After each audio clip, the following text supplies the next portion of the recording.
ప్రతి దినము దేవుని సన్నిధిలో దేవా నీ కృపావతితో నన్ను బలపరచుము, దినమెల్లా మేము సంతోషించలాగున ఈ వార్తను మాకు దయచేయమని ప్రార్థించి ఒక దినాన్ని ప్రారంభిస్తున్నాం. నేటి దినపు వాగ్దానముగా యోహాను సువార్త 7వ అధ్యాయం 37-38 వచనంలో ప్రభువైన దేవుడు ఆయన సెలవిచ్చిన మాట, ఆయన యందు భయభక్తి గలవారు, ఆయన యందు విశ్వాసం ఉంచు వారి జీవితాల్లో వారి కడుపులోని జీవజల నదులు పొర్లిపోరనన్నాడు. నదులు పొర్లి పారేటువంటి గొప్ప అనుభవాన్ని ప్రభు అనుగ్రహిస్తానని వాగ్దానం చేశాడు.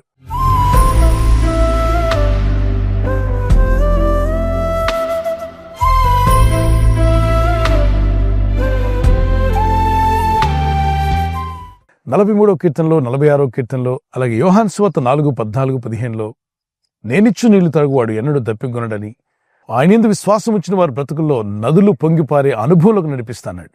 ప్రపంచంలో ఎన్నో రకాలైన నదులున్నాయి, కానీ జీవనదులని అన్నిటినీ పిలవరు. జీవనది అని దేన్ని పిలుస్తారంటే ఎల్లప్పుడూ నీరుండేటువంటిది. అన్ని కాలాల్లో కూడా, వేసవి కాలంలో కూడా నీళ్లతో నిండి ప్రవహించే నదినే జీవనది అంటారు. జీవనదులు అని వేటికి పేరంటే అన్ని నదులకు ఆ పేరు లేదు, కొన్ని నదులకు మాత్రమే ఆ జీవనది అండి అంటారు.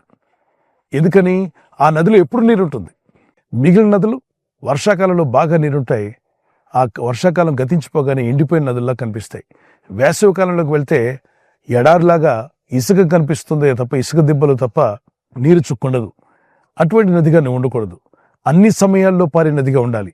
సమయమందును అసమయమందును మీరు ఫలించేవారుగా ఉండాలి. ప్రభు మిమ్మల్ని ఆ విధంగా ఆస్వాదించి దీవించగల శక్తిమంతుడు. ఇక్కడ ప్రభుని దేవుడు తన యందు భయభక్తి గల వారి జీవితాలు దేంతో పోల్చాడంటే జీవన్ నదులు పొంగి పొర్లను అన్నాడు. జీవనదులు పొంగి పొర్లే విధంగా ప్రభు చేస్తాడా? ఎస్. మీ జీవితం మీకే కాదు, అనేకులకు మేలు కలిగించేదిగా ఉండబోతుంది.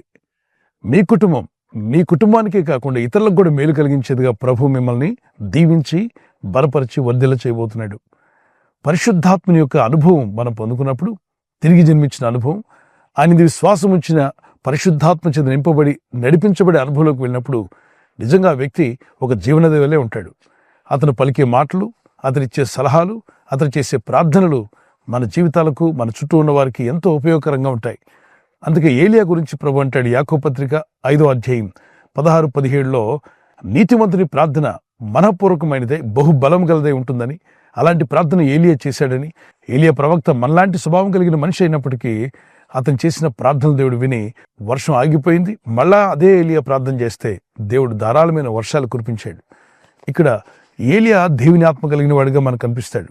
ఏలియా, ఎలీషా ఇద్దరు కూడా ఒక నదీ ప్రాంతంలో నడుస్తుండగా యోర్దాను నదీ తీరమున ఏలియా అడుగుతాడు, ఏం కావాలి నీకు? ఇన్ని సంవత్సరాలు నాకు సేవా పరిచయం చేసావు కదా, నన్ను ఏం చేయమంటావు నీకు అంటే, అయ్యా మీరు నాకేం చేయనక్కర్లా, మీ మీదున్న ఆత్మ ఉందే, 2 పాళ్ళ ఆత్మ నాకు దయచేయండి, 2 ఆత్మ నాకు ఉంటే చాలు అన్నాడు. ఎలీషా అనే భక్తులు గుర్తించింది ఏంటంటే దైవాత్మ కలిగి ఉండడం వల్ల వ్యక్తుల జీవితాల్లో కలిగే మార్పులు, అనుభవాన్ని చూశాడు. ఏలియా మీద ఆత్మ ఉందని గ్రహించాడు. ఏలియా అనేకులకు దీవెనకరంగా ఉన్నాడు. ఇజ్రాయేలు పిలిచేటువంటి ప్రవక్తల్లో ప్రథముడుగా కనిపిస్తాడు ఏలియా. పౌరుషం గలవాడుగా, భక్తి కలిగిన వాడుగా, దేవుని కొరకు నమ్మకంగా జీవించిన వాడుగా, అంతేకాకుండా ఏ ప్రవక్తకు పొందినటువంటి అర్హత ఏలియా పొందుకున్నాడు. అగ్నిరథాల్లో కొనుపబడ్డాడు. దేవుని ఆత్మ కలిగి జీవించాడు. ఎందరైతే దేవుని ఆత్మచే నడిపింపబడదో వారందరూ దేవుని కుమారులై ఉంటారని రోమపత్రిక 8:14లో రాయబడింది. దేవుని ఆత్మచే నడిపించబడ్డం దేవుని చిత్తం.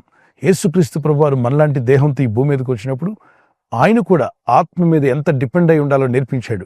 లూకా సువార్త 4వ అధ్యాయం 17వ వచనంలో, లూకా 4:18లో ప్రభువు యెహోవా ఆత్మ నా మీద ఉంది. లూకా సువార్త 4:14-17 వరకు ఆయన ఆత్మపూర్ణుడై సేవ ప్రారంభించినట్టుగా మనం చూస్తున్నాం. ఈరోజు ప్రతి ఒక్కరూ ఆత్మ కలిగి ఉండాలని ప్రభు కూడా కోరుచున్నాడు. అపోస్తుల కార్యం 1వ అధ్యాయం 8-14-15 వచనం వరకు వారందరూ యెరూషలేములో కూడి ప్రార్థన చేస్తున్నారు.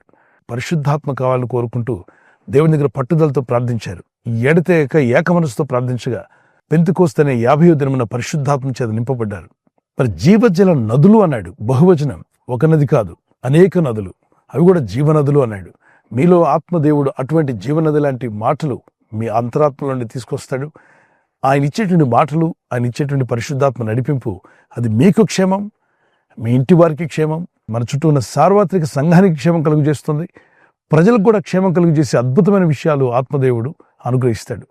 మరి అట్టి క్షేమస్థితిని మీరు పొందుకోవాలని, మీలోండి కూడా జీవజల నదులు పొంగిపోరే స్థితి మీకు రావాలని మా ప్రార్థన. మీరిచ్చే సాక్ష్యం, ఆయన దేవుని మాటలు మీరు పలుకుతుండగా అది మీకే కాదు, వింటున్న వారందరికీ మేలు కలిగించేదిగాను, రక్షణ నడిపించేదిగాను, బలపరిచేదిగాను, స్వస్థపరిచేదిగాను ఉంటుంది. జ్ఞానుల మాటలు ఇతరులకు ఆరోగ్యాన్ని కలుగు చేస్తాయంట. జ్ఞానుల మాటలు ఇతరులకు తెలివిని, బుద్ధిని కలుగు చేస్తాయి. దేవుడు అట్టి మాటలు మీకు దయచేయునుగాక. ఆత్మ కలిగించు ఐక్యత, ఆత్మ కలిగించు బలము, ఆత్మదేవుడు నడిపించే ఆ నడిపింపు మీరు కలిగి వర్ధిల్లాలని మా ప్రార్థన. వచ్చిన కీర్తన పాడుకుందాం పిల్లరా. జీవనదిని నా హృదయములో ప్రవహింపచేయుమయా,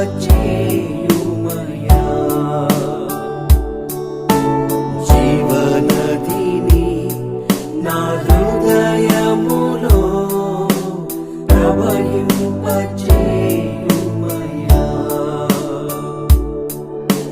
పరిశుద్ధాత్మను నా హృదయములో ప్రవహింపచేయుమయా,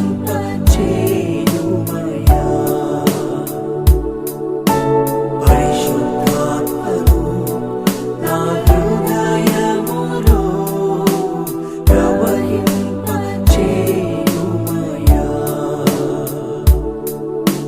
పరిశుద్ధాత్మను నా జీవితములో ప్రవహింపచేయుమయా,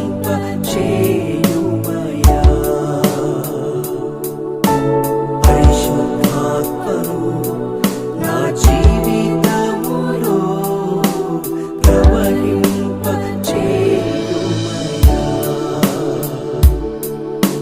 పరిశుద్ధాత్మను నా కుటుంబములో ప్రవహింపచేయుమయా,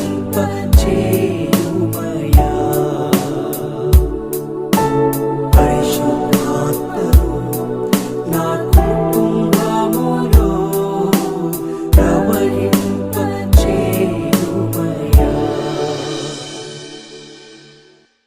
ఈ సమయంలో ప్రార్థన చేసుకుందాం. పరిశుద్ధమైన మా ప్రియ తండ్రి, నీ యందు భయభక్తి కలిగి నీ యందు విశ్వాసం ఉంచిన వారి జీవితంలో జీవజల నదులు పొంగిపోలేటున్న అనుభవాన్ని ఈ వాగ్దానం ఎత్తి ప్రార్థిస్తున్న బిడ్డలందరికీ దయచేయండి. ప్రతిదినము నీ కృపావార్త కొరకు ఎదురు చూస్తూ ప్రార్థిస్తున్న ప్రతి కుటుంబాన్ని తాకండి. వారి జీవితాల్లో ఒక ఎండిపోయిన నది వలె ఉన్నట్లయితే ప్రభు వారిని జీవనదిగా మార్చగల శక్తిమంతుడు అయ్యా.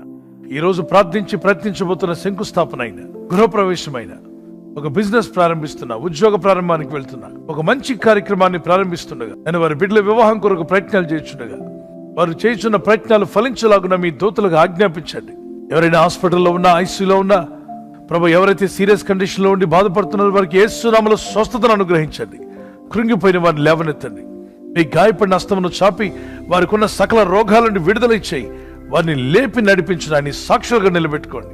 ఈ ఉదయకాలం ప్రతి రోగి యేసు నామములో స్వస్థత నొందునుగాక. తండ్రి, ఈ దినం ఎవరైతే ప్రయాణమై వెళ్ళబోతున్నారో, అది రైలు మార్గమైనా, ఆకాశ మార్గమైనా, బస్సుల్లో, వాహనాల్లో ఎక్కడ ప్రయాణం చేస్తున్నా, రోడ్డు మార్గంలో ఏ వాహనంలో వారు ప్రయాణం చేస్తున్నా, నీ ప్రజలకు కాపాడే దూతలను పంపండి. వారిలోని జీవనదులు ప్రవహింపజేస్తానన్నావు. ఎప్పుడో వర్షం ఉన్నప్పుడు మాత్రమే కాకుండా అన్ని కాలాల్లో ప్రవహించే నీళ్లతో నింపబడి ప్రవహించే నది వలె వీరి జీవితాల నుండి కృపను అనుగ్రహించి వీరిని బలపరిచి వర్ధిల్ల చేసి మీ నామానికి మహింకరంగా మీ సాక్షులను నిలబెట్టి వాడుకోమని యేసుక్రీస్తు వారికి పరిశుద్ధ నామములో అడుగుచున్నాను పరలోకపు తండ్రి. ఆమేన్, ఆమేన్. క్రీస్తు యేసుకు కృపా సమాధానాలు నీకు తోడే నడిపించునుగాక. ఆమేన్.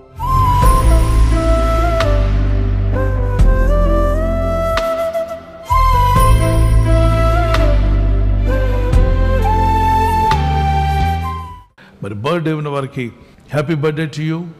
Many more returns of the day. May the lord continue to bless you. నీ ప్రార్థనలన్నీ యెహోవా సఫలపరచును గాక. May the lord grant all your request. Psalms 20:5. కీర్తన 25. నీ ప్రార్థనలన్నీ యెహోవా సఫలపరచును గాక. May the lord bless you with this words. ప్రభు మిమ్మల్ని దీవించి బలపరచాలి మా ప్రార్థన.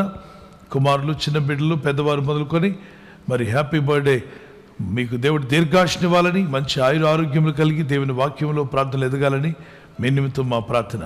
మీ ఆత్మ వర్ధిల్లుచున్న ప్రకారము మీరు అన్ని విషయాల్లో సౌఖ్యంగా ఉంటూ, ఆరోగ్యంగా ఉంటూ వర్ధిల్లాలని మీ కొరకు ప్రార్థిస్తున్నాం. God bless you. Many more returns of the day. Wedding anniversary జరుపుకున్న వారికి we wish you all the best. Happy anniversary.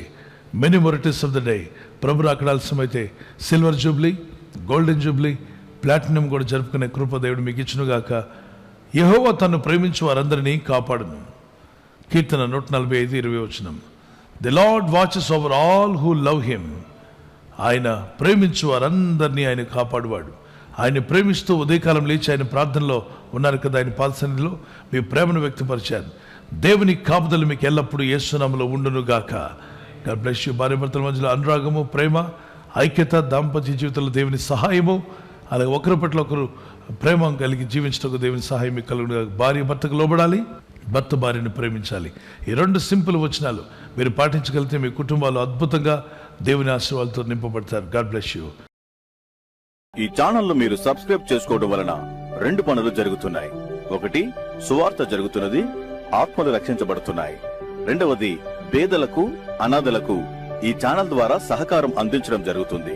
మనం సబ్స్క్రైబ్ చేసుకోవడం వలన అందరికీ సహాయం చేసిన వారమవుతున్నాం. ఖచ్చితంగా ఈ యూట్యూబ్ ఛానల్ ను సబ్స్క్రైబ్ చేసుకొని బెల్ బటన్ ను క్లిక్ చేయండి. మీకు వెంటనే మెసేజెస్ పంపబడతాయి.